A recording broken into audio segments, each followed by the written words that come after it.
Oh my God, it's the end of the world for real estate agents. Have you seen the news? NAR lost the commission lawsuit with the Department of Justice. So I guess it's game over for people like me, right? Well, maybe not so fast. Let's think this through for a little bit. Let's talk about what the end goal is and see how this is going to apply in the new world, because it will be different. I promise you that. The conversations over the past decades, primarily in the state of Texas, having cooperative representation, is you had four parties. You had a buyer and a seller, a buyer's agent, and a listing agent. And the parties obviously negotiated and competed, but at the same time, they all had to come together to get a transaction completed. And at the end of the day, the seller would make an offering through their listing agent to the buyer's agent in what we call a cooperative agreement. So that commission that was offered by the seller would get split between the two brokers. Let's talk that way. And so how is it going to be different in the new world? Well, I like to think of this as not being a bundle anymore, but a la carte.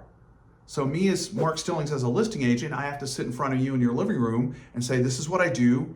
Here's how I help you promote your house. Here's how we market and stage the house. Here's how I negotiate your contracts. Here's how I manage the transaction process, the repairs, surveys, HOA docs. That's all the same. And here's what I charge for my services. No different. So what is different? The part of the commission being offered to the buyer's agent is no longer a requirement. That information will not be posted in MLS. It's not that it can't be offered, but it is absolutely not a requirement to be in MLS. So where's the change?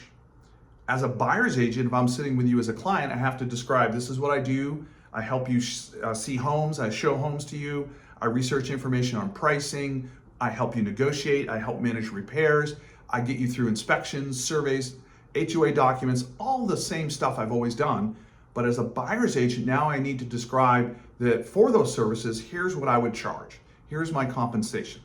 That's the piece that's going to be different for people that went through this in the past, because a lot of times, frankly, agents weren't having that part of the conversation. They would talk about their services, but they really weren't maybe as forthright in describing compensation issues, because they knew in the back of their mind, well, I'll get taken care of through the cooperative agreement with the listing broker.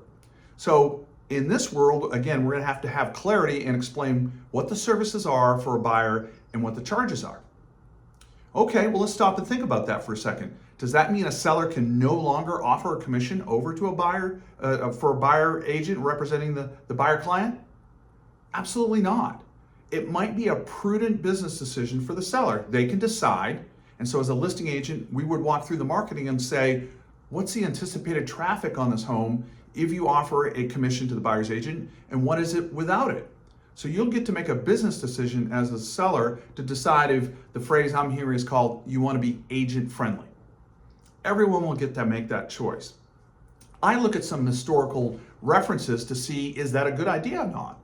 I look at builders. Now, builders are very savvy and very sharp business people, obviously been building homes in the greater San Antonio area for decades and decades and decades.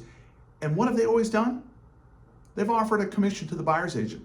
They never had to. They're not regulated that way. They never had to make that offering, but they looked at the marketplace and said, hey, if we offer a buyer's agent commission, we'll attract more buyers, we'll have higher traffic, we'll sell our homes sooner and faster and at higher prices. So they've made that calculation, and I think they'll continue to do so. So a seller has to make the same business decision.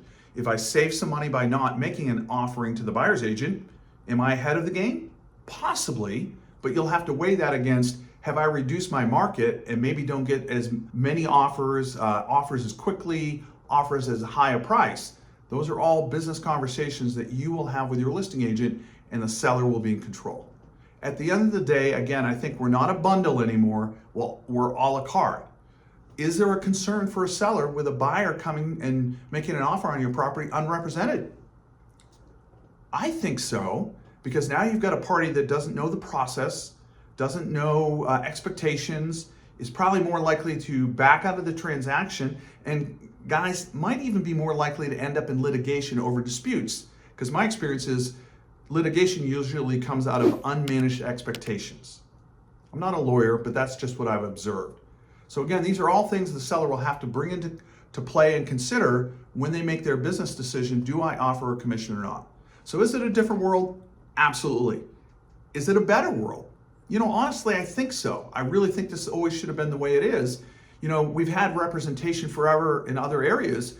You can go to court today and you'll probably want professional representation. You'll probably pay your attorney. You could just go into court and let the district attorney and the judge handle your fate and your outcomes. But you know what most people do?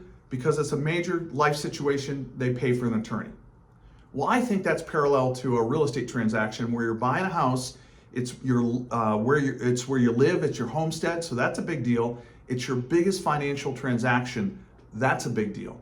Do you think most buyers would want representation? I think so, because the reality is people could have bought homes and have bought homes unrepresented, really for the arc of time. However, they use a buyer's agent over 90% of the time. I don't think that's going to change. Is it going to raise some questions? Absolutely. If you want more information on this and other real estate topics, just hit like and subscribe, and we'll make sure you've got what you need. Talk to you soon.